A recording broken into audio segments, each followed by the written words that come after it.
सच्चाई तो ये प्रतीत होती है मेरे भाई बहन, सचमुच अच्छे लोग अच्छे में ही मिलते हैं। भगवान कुछ समय मिला देता है, समझी अपने यहाँ मिल जाते हैं।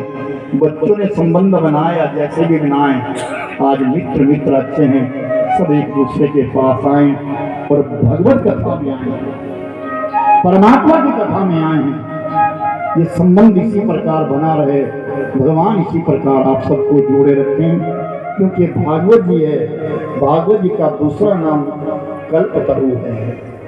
इस कल्पतरु के नीचे बैठ करके जो मांग की जाती है वो भगवान करते हैं। ये कामधेनु हैं जो भगवान के हैं, उस तक भर जाता है। बड़ी श्रद्धा भक्ति भाव के साथ इस पावनी कथा में आप सब लोग आए हैं। श्रद्धा से सारे ग्रामवासी, नगरवासी, इष्ट मित्र सब इकट्ठे हो रहे हैं। भाव से, श्रद्धा से भगवान की दिव्य कथा को श्रवण कर रहे हैं। बोली सच्चिदानंद भगवान जय। 25 वर्ष भगवान कृष्ण आज 25वें वर्ष में लगे हैं। 25वें वर्ष में प्रवेश किए हैं और 25 वर्ष में प्रवेश करने का अर्थ है कि ब्रह्मचर्य को निवृत्ति देकर के गृहस्थाश्रम में प्रवेश करना। विदर्भ देश है, उस विदर्भ देश के बीच में कुंडिनपुर नाम स्थान है। उस कुंडिनपुर के बीच में राजा राज्य करते हैं जिनका नाम है भीष्मक। उन राजा भीष्मक की एक घर में कन्या है, नाम है रुक्मणी, जो लक्ष्मी का अवतार है। और ऐसी कन्या जो सर्वांग सुंदरी है, बड़े भाव और श्रद्धा के साथ वो भगवान की पूजा करती है, भगवान का स्मरण करती है, चिंतन करती है। अपनी मां के मुखार बिंद से कृष्ण भगवान की कीर्ति सुनी है, भगवान कृष्ण की गाथा को सुना है। अपनी मां के मुख से जो जो भी सुना उसी हृदय में धारण किया और मन में संकल्प किया कि मेरे पति हो तो भगवान कृष्ण हो। समय बीतता गया, द्वारिकाधीश भगवान कृष्ण द्वारिका में बड़े बड़े काम धर्म काम कर रहे हैं। इधर उनसे विरोध करने वाला रुक्मणी का बड़ा भाई है, जिसका नाम है रुक्मी। और वो रुक्मी जाकर के एक दिन शिशुपाल, मौसेरा भाई है भगवान कृष्ण का, मौसी का पुत्र है, उसके हाथ में कंकड़ बांध करके आ गया। शिशुपाल, परसों बारात लेकर के आना, मैं अपनी बहन का विवाह तुम्हारे संग में करूंगा। और शिशुपाल विरोधी है, भगवान कृष्ण का भी विरोधी है। शिशुपाल जरासंध का मित्र है, जरासंध के साथ जाता। तो शिशुपाल ने कहा, भाई सुना है कोई द्वारिका नाम की नगरी बसी है और उस द्वारिका नगरी में वो गोकुल का चोर चला गया है, कहीं ऐसा ना हो तेरी बहन का हरण कर ले। तो रुक्मी ने कहा, मेरे पास बड़े बड़े बलवान योद्धा है, लेकिन तू भी बारात में बड़े बड़े बलवान योद्धा को लेके आना। ठीक है। आपने देखा होगा जब दूल्हा घोड़ी पे चढ़ता है तो अपने कमर में वो तलवार बांधता है, खड़ग साथ रखता है, शस्त्र साथ रखता है। उसका एक ही कारण था, पहले बारात को लूटा जाता था, लेकिन दूल्हे के पास शस्त्र नहीं, सब बारातियों के पास शस्त्र होते थे। लेकिन अब तो ये समय बदल गया, अभी परिवर्तन कहा ना, संसार का नियम है। लेकिन अभी भी दूल्हे के पास शस्त्र होता है कि वो शास्त्र लेकर के चलता है। सुखदेव जी कहते हैं, राजन तीसरे दिन बारात आनी है और ये बात रुक्मी को बता दी गई। रुक्मी ने उस रुक्मणी को बता दिया, अपने माता पिता को बता दिया। रुक्मणी बड़ी निराश हुई, बड़ा दुख हुआ।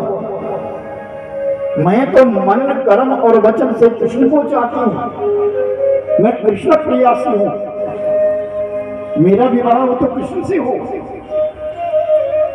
लेकिन ये मेरा भाई तो एक दुष्ट से मेरा विवाह कर रहा है, वो तो शिशुपाल है।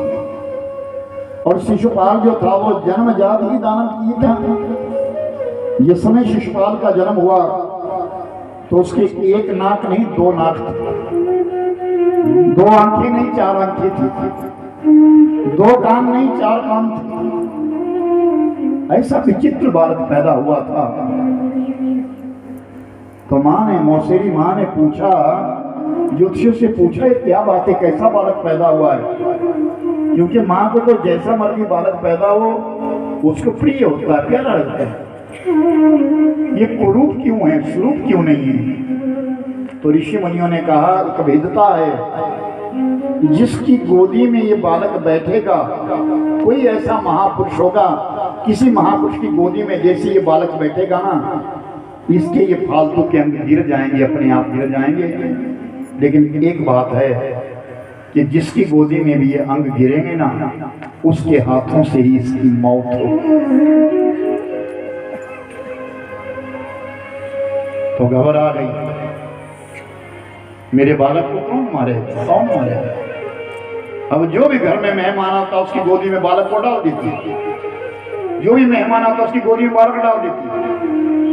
और एक दिन भगवान कृष्ण भी गए थे, और भगवान के कृष्ण ने जब वो गोदी में बालक डाला ना, तो उसके जो फालतू अंग थे वो नीचे गिर गए, और बहुत सुंदर बालक था। तो उस मौसी ने कहा, कृष्ण वचन दे, वचन दे, बोल ना मौसी, कैसा वचन? तू मेरे पुत्र को नहीं मारेगा। और दुनिया में उसकी मौत नहीं थी, केवल उसकी मृत्यु हो तो उसी व्यक्ति की हाथों से नहीं थी। तो मेरे बालक को नहीं मारा। तो भगवान कृष्ण ने कहा, मौसी सुनो, तेरे पुत्र के 100 अपराध क्षमा करूंगा, तेरे पुत्र के मैं 100 अपराध क्षमा कर दूंगा। लेकिन 100 से ऊपर जब वो चढ़ जाएगा ना, तो मैं तो कुछ नहीं कहूंगा, लेकिन मेरे हाथ का ये सुदर्शन निकल जाएगा और उसकी गर्दन कट जाएगी। और यही हुआ था।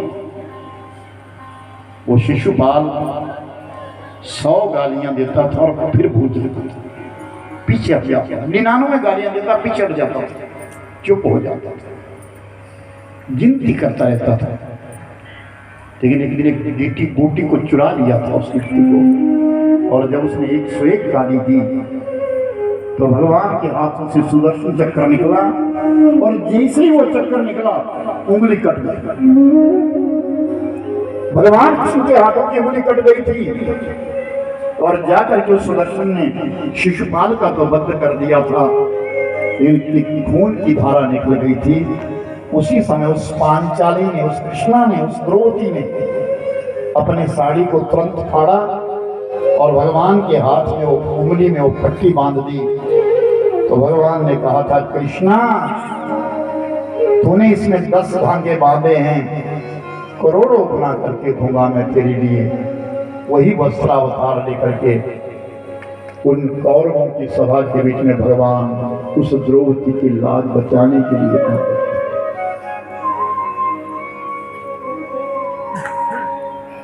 हे गोविंद हे गोपाल, हे गोविंद हे गोपाल, हे गोपाल, हे गोविंद हे गोपाल, हे गोविंद। सब सहारे छूट जाए ना, जब दुनिया के सहारे छूट जाए ना, तब उस परमात्मा का सहारा बनता है। जब तक बाजुओं में बल है उस पांचाली की साड़ी खींचने के लिए दुशासन जोर लगा रहा है।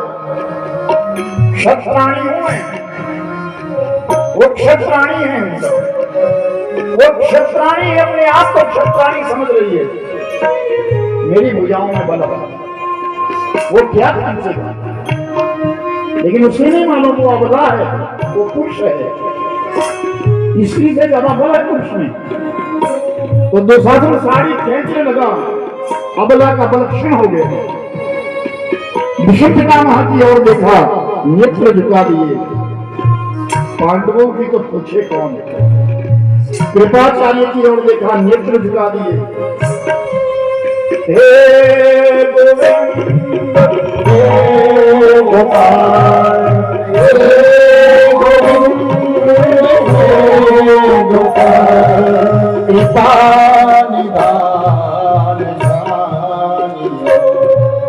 हे गोविंद हे गोपाल, हे गोविंद हे गोपाल, कृपा निधान जानिए। आपकी कृपा, सब सहारे जब छूट जाते हैं उसका सहारा याद आता है। आज भगवान की याद करी, गोपाल लाखो लाज